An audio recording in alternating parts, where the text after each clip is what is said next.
3 दिन पहले मुझे भारत से कॉल आती है। उत्तर प्रदेश के मशहूर शहर लखनऊ से कॉल थी।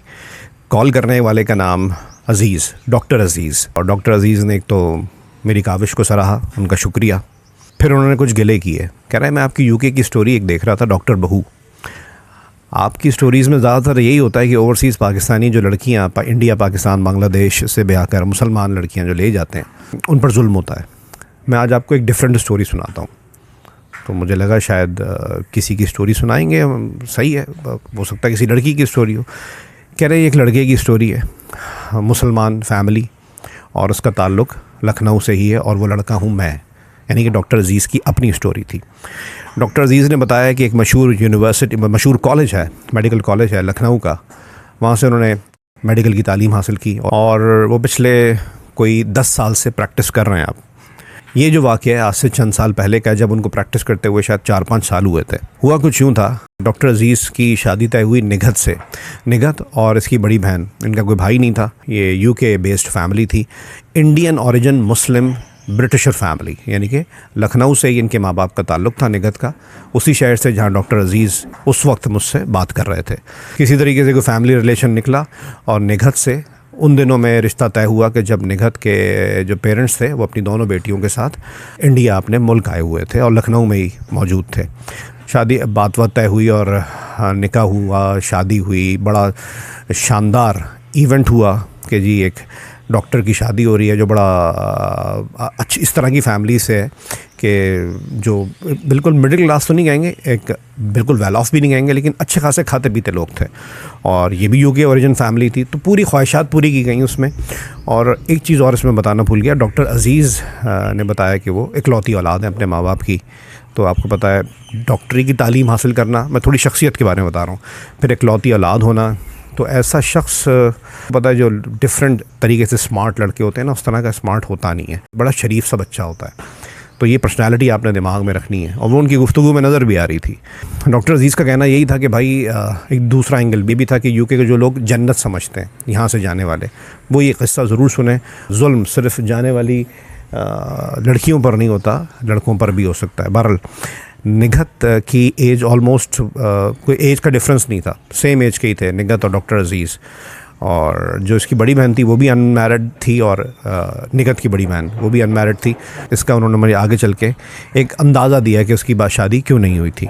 अच्छा, डॉक्टर अज़ीज़ के जो ससुर बने वो भी एक जाने माने सर्जन है यूके में, इंडियन मुस्लिम कम्युनिटी में बड़ा नाम है उनका नाम मैं नहीं ले रहा इस वक्त यहाँ पे, क्योंकि मेरा मकसद किसी का नाम लेना नहीं, एक पैगाम देना है। कुछ अरसे बाद स्पाउस वीज़ा जो मामलात होते हैं उसके, निगहत की फैमिली वापस यूके गई, प्रोसेस वगैरह, फिर बुलाने की तैयारियां होने लगी डॉक्टर अज़ीज़ को। डॉक्टर अज़ीज़ को इंडिया में जब ये मौजूद थे तो इनके ससुर की कॉल आई कि देखो तुम यहाँ पर प्रैक्टिस कर रहे हो और अच्छा कमा रहे हो, लेकिन तुम्हें यूके आके बहुत डिफरेंट तरीके से स्टार्ट लेना पड़ेगा। उन्होंने थोड़ा क्लियर किया कि तुम्हें लाइसेंसिंग का एग्ज़ाम और बाकी चीज़ें। तो सारी बात है, अब तो ग्लोबली चीज़ें बहुत वेल कनेक्टेड हैं। तो डॉक्टर अज़ीज़ ने दिल में सोचा, कह रहे मैं दिल में सोच रहा था मुझे ये चीज़ें पता हैं, और कह रहे अगर नहीं कर पाए तो तुम्हारी बहुत बुरी लाइफ हो सकती है यहाँ पे। डॉक्टर अज़ीज़ ने चुपचाप ये बात सुन ली, थोड़ी अजीब लगी, बहरहाल सुन ली। यूके चले गए जी। कुछ अर्से बाद जब डॉक्यूमेंटेशन कंप्लीट हो गए स्पाउस वीज़ा पे, यूके पहुँच गए। यूके पहुँचने के बाद जितना 4-5 साल की प्रैक्टिस थी उनकी, उसमें जो माल कमाया था इन्होंने, जो बचाया था, वो सारा माल लेके वो यूके चले गए।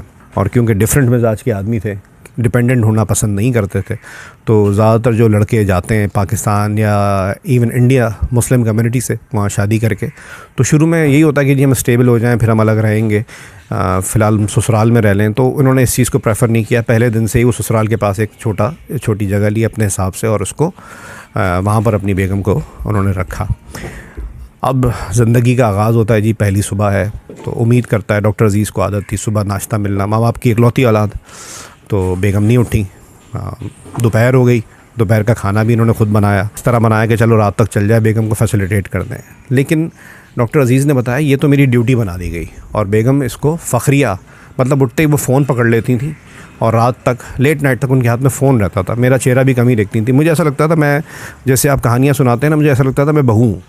ये डॉक्टर अज़ीज़ का कहना था। लेकिन आपको कहानी का ये एंगल भी सुनाना चाहिए, ऐसी कहानियाँ भी सुनानी चाहिए, ये भी हकीकत है। कह रहा मैं पूरे दिन घर के काम करता, मेरे सास ससुर आते तो कभी अपनी बेटी को ये नहीं कहते कि बेटा, मतलब बल्कि वो कहते तुम खुशकिस्मत हो कि तुम्हें ऐसा शौहर मिला है। शुक्र अदा करो। और वो हंस के जी हाँ जी आप सही कह रहे हैं। तो कह रहे हैं मैं घर के काम कर रहा होता था, मैं घर के खाने बनाता था, घर की सफाई करता था, इवन वीकली लॉन्ड्री जिसमें बेगम के कपड़े भी शामिल हैं वो भी करता था।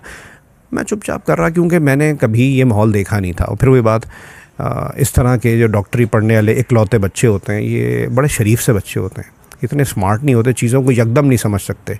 ये नहीं कि ये बुज़दिल होते हैं या डरपोक होते हैं, लेकिन मोल्ड हो जाते हैं माहौल में, ज़्यादा रिएक्ट नहीं करते, ज़्यादा रिटेलिएट नहीं करते।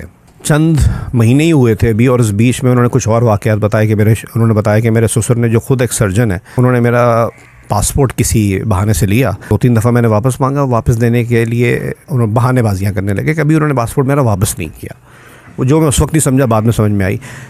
मैं अगर कम्युनिटी में मिलता जुलता किसी फंक्शन में जाते तो बस उस हद तक मुझे लोगों से मिलने जुलने, बात करने की इजाज़त होती कि जब तक वो सामने खड़े होते, खुद जाके इंट्रोड्यूस कराते। अच्छा, बड़ा धान पान से थे डॉक्टर अजीज़, अभी भी हैं, दुबले पतले से, हैंगर पे से कपड़े नहीं लटकाए हुए होते बेचारे, वो इस तरह के और बड़े मासूम से, चश्मा लगाया हुआ एक डॉक्टर। तो कह रहे मुझे इंट्रोड्यूस करवाया जाता सबसे, और फिर उसके बाद मैं किसी कोने में बैठ जाता या टहलता रहता किसी कोने पे, ज़्यादा मुझे मिंगल नहीं होने देते। और शायद इसकी वजह मेरे ख्याल से, मैं इतनी कहानियाँ जो सुनने के बाद में समझ में आई कि वहाँ के जो सिटीजन हैं वो नए आने वाले लोगों को कहीं उनके हुकूक ना बताते हैं, और जो ये इस तरह की फैमिली जुल्म करती हैं और उनको अपने हुकूक पता ना लग जाए और वो जुल्म के ख़िलाफ़ आवाज़ ना उठा दें। तो इस तरह से इस वजह से शायद ज़्यादा मिंगल नहीं होने देते। अच्छा, इस बीच में ससुर ने बोला भाई सही है, तुम एग्ज़ाम वगैरह दो और लाइसेंसिंग के लिए कोशिश करो ताकि तुम्हारा करियर यहाँ पे शुरू हो। अच्छा, वो घर के कामों में पूरे दिन बिजी होते हैं, तो वो कैसे जाके रजिस्टर करवाएं, किस तरह प्रोसेस को समझें, बाकी चीज़ें। चलो ससुर समझाने वाले भी, तो घर के कामों से फुर्सत मिले तो जाएँ। बेगम उसके बाद अगर थोड़ा बहुत टाइम बचता तो शॉपिंग के लिए चले जाते हैं, और जो ये पैसा लाए थे इंडिया से चंद महीनों में ख़र्च हो गया, और वो ग्रोसरी में, घर के किराए में, फिर बेगम की बेइंतहा शॉपिंग में वो ख़र्च हो गया। कह रहे यार बेगम, मुझे समझ नहीं आता था कि उसके दिल में एक वक्त के लिए भी एहसास नहीं था कि वो क्या कर रही है, और उसके माँ बाप की तरफ से एहसास दिलाया ही नहीं जाता था। तो मुझे वहाँ रहते हुए अंदाज़ा हुआ, जो थोड़े बहुत लोगों की बातें कानों में पड़ी, तो ये और निगत की बड़ी बहन दोनों बड़ी खुदसर मशहूर थी, और जो इनकी बड़ी बहन थी उन्होंने शादी नहीं की थी, वो शायद मिड-30s में थी अपनी, और ये भी ऑलमोस्ट 30 की हो चुकी थी। अच्छा, इस बीच में डॉक्टर अजीज़ ने बताया कि जी मैंने लाइसेंसिंग के लिए अटैम्प्ट किया और मैं किसी वजह से उसमें कामयाब नहीं हो सका, और मुझे ये पता था मैं सिस्टम समझ गया हूँ, वेरी नेक्स्ट अटैम्प्ट में मैं कामयाब हो जाऊँगा। लेकिन उस नाकामी का जो रिएक्शन मेरे सर्जन ससुर की तरफ से और मेरी बेगम की तरफ से आया कि तुम तो लूज़र हो, मतलब हर नेगेटिव चीज़ जो मुझे कही जा सकती थी वो कही, और मुझे कह रहे मजबूर किया गया कि मैं कोई और जॉब करूं। मैंने फिर जॉब की भी एक सुपर स्टोर में। कह रहे हैं उनका जो गोडाउन होता था, वहाँ पे जो पैकेट्स को इधर से उधर करना होता था, कुछ डिटेल बताई। बार कह रहे बड़ी नॉर्मल जॉब होती है, बड़ा इजीली मिल जाती है। मैंने डॉक्टर होने के बावजूद वो जॉब की कि मुझे, और ये भी कि मैं अपना घर अपने पैसों से चला रहा हूँ। वो बात अलग है, बहुत कम पैसे रह गए थे बेगम की शॉपिंग और घर चलाने के चक्कर में, और जॉब उस वक्त तो शुरू नहीं हुई थी। तो मैंने फिर भी इन सब के तानों की वजह से, कि मुझे बैठते उठते इस तरह ताने दिए जाते थे जैसे मैं ससुराल में रह रहा हूँ या ससुरा मेरा घर चला रहे हैं। मुझे बावर करा दिया गया था कि कभी कभी मैं थोड़ा बहुत बोलने की कोशिश भी करता था तो ये कहा जाता था कि हम सिटीज़न हैं, तुम्हें अभी पासपोर्ट नहीं मिला है, तुम इंडियन पासपोर्ट पर भी हो, तुम कुछ भी करोगे ना हमारी बात सुनी जाएगी। इस बीच में इसके 2 दफ़ा अपनी बेगम से बहस मुबाहिसे हुए कि भाई कम से कम तुम इज़्ज़त नहीं देती तो घर के कामों में तो मेरा हाथ बटाओ। मैं अपनी लाइसेंसिंग के लिए दोबारा अटैम्प्ट करना है, फिर मैं जॉब कर रहा हूँ, मुझे खाने को नहीं मिलता। होता क्या था कि जब इसने जॉब शुरू की, जो और जॉब शुरू की थी, साथ साथ ये यहाँ की लाइसेंसिंग के लिए प्रिपेयर भी हो रहा था, फिर घर के काम भी करने पड़ते थे। तो सुबह तो ये जॉब पे निकल जाता था बगैर नाश्ते के, दोपहर को खाना नहीं खाता था क्योंकि खाना कौन देता, पैसे इसके बाद इतने होते नहीं थे कि ये दोपहर का खाना बाहर से लेके खा सके। जब घर रात में घर आया, निढाल हुआ कि ना सुबह की चाय पिए ना दोपहर का खाना खाया है, तो इसको जी ससुराल बुला लिया जाता। कह रहा वहाँ ये हालात थे कि मुझे ये लगता था कि मेरे निवाले गिन रहे हैं, और साथ साथ डाइनिंग टेबल पे ताने कि हमने क्या सोचा था, हमने अपनी बेटी को तो ये ऑप्शंस थे, वो ऑप्शंस थे, तुम तो नाकाम इंसान निकले, और तुम डॉक्टर होने के बावजूद यहाँ पर एक और जॉब कर रहे हो क्योंकि तुम लाइसेंसिंग का एग्ज़ाम नहीं पास कर सके, और ये और वो। कह रहे मुझे डिप्रेशन में चल जाता रहा। इस दौरान कह रहे हैं एक पाकिस्तानी ओरिजिन मुझे खातून मिली जिनका ताल्लुक़ इस्लामाबाद से, लेकिन वो अर्ली 80s में ब्याह कर यूके आई थी, और वो वहाँ पर यूँ भी मशहूर हैं, फ़रज़ाना नाम है उनका। फ़रज़ाना साहिबा यूँ भी मशहूर हैं कि वो डोमेस्टिक जो इश्यूज़ हैं एशियंस के या एशियन मुस्लिम्स के, उसमें बड़ा पेश रहती हैं, और कभी कभी किसी के कानूनी तौर पे या डिफरेंट मशावरत के ज़रिए मदद करती हैं। तो तो कह रहे हैं एक दो इवेंट्स में मुझे वो मिली थी, तो मैं उनसे किसी तरह फ़ोन के ज़रिए कनेक्ट हो गया था। वैसे मुझे ज़्यादातर लोगों से मिलने की इजाज़त नहीं थी। तो कह रहे हैं एक दिन मैंने उनको कॉल की, डरते डरते मैंने बोला कि मैं आप पर एतमाद कर सकता हूँ। डॉक्टर अजीज़ ने बोला मुझे पता था मेरे ससुर को ये जानती हैं और मुझे इवेंट में मिली हैं। तो उन्होंने मेरी पूरी बात सुनी। उन्होंने सबसे पहले तो ये कहा कि भाई तुम्हें डरने की ज़रूरत नहीं है, तुम सबसे पहले जीपी के पास जाओ, जनरल प्रैक्टिशनर उसके पास जाते हैं, और वो फिर आपको लगता है तो वो किसी एक्सपर्ट को या स्पेशलाइज्ड डॉक्टर होते हैं किसी भी प्रोफेशन में, जो आपके अंदर बीमारी महसूस होती है फिर उसको रेफ़र करते हैं, डायरेक्ट आप नहीं जाते। ये समझ लें आप कि बेसिक क्लिनिक में जाते हैं, फिर वो आगे आपको ज़रूरत पड़ती है तो भेजते हैं। नहीं, इस वजह से जाओ कि तुम पर जो मेंटल प्रेशर आ रहा है इसकी कोई गवाही हो। तुम जो बीमार पड़े, तुम कह रहे हो डिप्रेशन में जा रहे हो, तो मुझे लगता है कि मैं ख़ुदकुशी कर लूँ जब मुझे बातें सुननी पड़ती हैं। अब ये बातें जो लड़के सुन रहे होंगे ना, लोग कहेंगे यार कैसा, मतलब हर लड़का ये बात शायद ना समझ सके, लेकिन जो पढ़े लिखे लड़के होते हैं ये आम लड़कों के लिए वाकई में थोड़े से डिफरेंट होते हैं, क्योंकि इन्होंने ज़िंदगी में सिर्फ पढ़ा होता है। इस तरह के झगड़े, मामलात, मेंटली स्मार्ट होना, ये इन लोगों के बस की बात नहीं होती, क्योंकि ये सिर्फ 2+2=4 ही जानते हैं। लेकिन हमारे यहाँ कम्युनिटी में, ख़ासतौर पे हमारी एशियन कम्युनिटी में 2+2 कभी 4.5 होता है, कभी 3.8 होता है। तो ये लोग ये बात समझते नहीं हैं, क्योंकि सीधे लोग होते हैं, अच्छे लोग होते हैं। तो बहरहाल इसको इस एंगल से ही लीजिएगा। और फिर वो इकलौती औलाद था। खैर जीपी के पास गया, वहाँ पर अपने हम चेकअप वगैरह इसने कराया कि भाई मुझे मेंटल इतने इश्यूज़ आ रहे हैं और ये और वो अलग ही बात थी। उसके बाद जब घर आया तो बेगम से बात हुई, इसने कोई जिक्र किया होगा, बेगम को लगा कि शायद ये कोई अब कुछ करेगा, इसको किसी ने गाइड किया। तो इसकी बेगम ने बोला, निगहत ने, कि अगर तुम छोड़ के जाने का तुमने सोचा भी, या चलो चले भी गए, तो या तो मैं तुम्हें गोली मार दूंगी और इसको मैं सेल्फ़ डिफेंस कह दूंगी या कुछ भी कह दूंगी, मैं यहाँ की सिटीज़न हूँ, या मैं ख़ुदकुशी कर लूँगी। उसका इल्ज़ाम चाहे तुम इंडिया भी चले जाओगे तो मैं यहाँ मंगवा लिया जाएगा, बुलवा लिया जाएगा, और मैं इल्ज़ाम तुम पर लगा कर मरूँगी। उसको जो ऑलरेडी एक बंदा प्रेशर में, उसको और प्रेशर दिया गया। इसने कुछ अर्सा उस प्रेशर में रहा और उसी रूटीन में चलता रहा। और कुछ अर्से बाद उसने वही फ़रज़ाना साहिबा से किसी इवेंट में मुलाकात हुई। इसने बोला मैं आपको फ़ोन करूंगा या मैं कहीं मिल सकता हूं। उन्होंने उसको मिलने का टाइम दिया और किसी कैफ़े में, जहां जॉब कर रहा था उसके पास एक कैफ़े है, बड़ा मशहूर कैफ़े है यूके का, वहां उसको बुलवाया। वहां बैठकर फिर जो फ़रज़ाना साहिबा थी उन्होंने इसको गाइड किया कि देखो सबसे पहले तो तुम्हारा पासपोर्ट का मसला है, तुम्हें तो मैं यही रिकमेंड करूँगी कि मुल्क इस वक्त छोड़ जाओ, तुम इंडिया चले जाओ, वहाँ जाके जो भी करना हो फिर आके चीज़ें देख लेना। इसमें मतलब पासपोर्ट तो मेरा वो देने को राज़ी नहीं है, बहाने कर देते हैं। फिर मेरे पैसे भी ऑलमोस्ट ख़त्म हो गए, मैं टिकट कैसे करूँगा? कह रही पैसे किसी तरह अरेंज करो। कह रहे चलो पैसे तो मैं अरेंज कर लूँगा, पासपोर्ट का क्या करूँगा? तो उसको फिर थेफ्ट का या भी कुछ भी तुम केस करके ना इंडियन एम्बेसी से नया पासपोर्ट बनवा लो, अपने तुम मुल्क चले जाओ, उसके बाद देखना इस मामले का क्या करना है, क्योंकि अभी तुम बहुत ज़्यादा ऑक्यूपाइड फील कर रहे हो और तुम्हें वाकई में समझ में नहीं आ रहा कि ये मामलात हैं क्या। बहरहाल जी इसने ऐसे ही किया, इसने रिपोर्ट दर्ज करवाई, उसके बाद इंडियन एम्बेसी से इसने नया पासपोर्ट हासिल किया और किसी तरह पैसे अरेंज करके टिकट वगैरह करके इंडिया वापस चला गया। जाने से पहले इसने सिर्फ अपनी वाइफ को एतमाद में लिया कि मुझे इंडिया में कुछ काम है और मैं कुछ अर्से में वापस आ जाऊंगा, और ये इंडिया आ गया था। अब इंडिया वापस आए, उसको 3-4 साल या 5 साल हो चुके हैं। मुझे अब ये रिसेंटली इसने मुझे बताया, फ़रज़ाना साहिबा जो यूके में ही होती हैं, कह रहे मेरा बड़ा इश्तियाक है मैं उनसे दोबारा मिलूँ, और उन्होंने मेरी जितनी काउंसलिंग की शायद कोई और नहीं कर सकता। और मैं निकल आया हूँ, यहाँ पर मैं अपनी ज़िंदगी गुजार रहा हूँ, प्रैक्टिस कर रहा हूँ।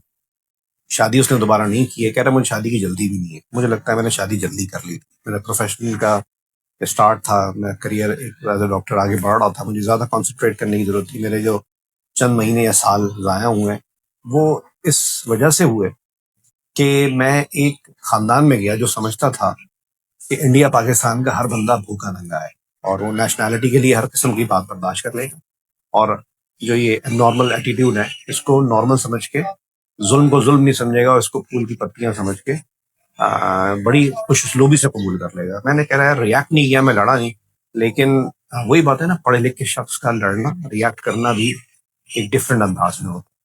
कहता है मैं बहुत खुश हूँ, मेंटली स्टेबल हूँ और शुक्रिया अदा करता हूँ कि किस वजह से पता नहीं मेरी औलाद नहीं हुई।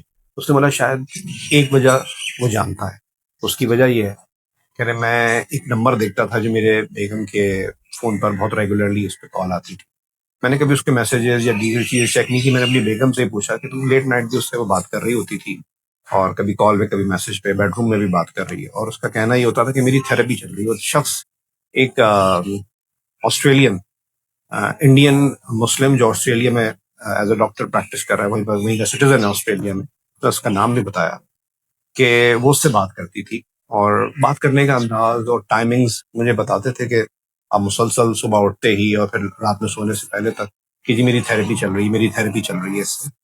तो शायद इस वजह से उसकी बेगम की तरफ से ही कुछ ऐसी प्रिकॉशन थी कि जनरेशन कह रहा वो उसने एक तरह से मेरे लिए ब्लेसिंग बन गई कि अगर बच्चा होता तो शायद मैं ये फैसले ना कर पाता। इस कहानी से कई सबक मिलता है मेरे ख्याल से।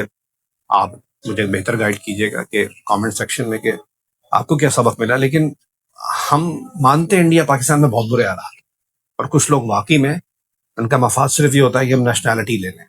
मेरे ख्याल से 50-60% होता होगा। लड़कों की बात कर रहा हूँ, लड़कियों की बात नहीं कर रहा। लड़कियों में ऐसा मेरा माइंडसेट नहीं है। लेकिन वहां की फैमिलीज को समझना चाहिए कि जस्ट इन केस अगर कोई इस वजह से भी आ रहा है तो आपने अपनी बेटी दी है या आपने बेटे का रिश्ता किया है, इज्जत दे देने में या किसी को उसके हुकूक दे देने में कोई बुराई नहीं है। उससे आपकी आगे जनरेशन बढ़नी है। या कम से कम किसी इंसान को लाए, आप किसी जानवर को भी लाते हैं तो बेस्ट आपको उसकी इज्जत करना, उसका ख्याल करना, उसकी चीजों को समझने की ट्रेनिंग देता है। तो किसी इंसान को अगर आप लाते हैं तो उसको हुकूक देने में कोई प्रॉब्लम नहीं है, आपका कुछ चला नहीं जाएगा।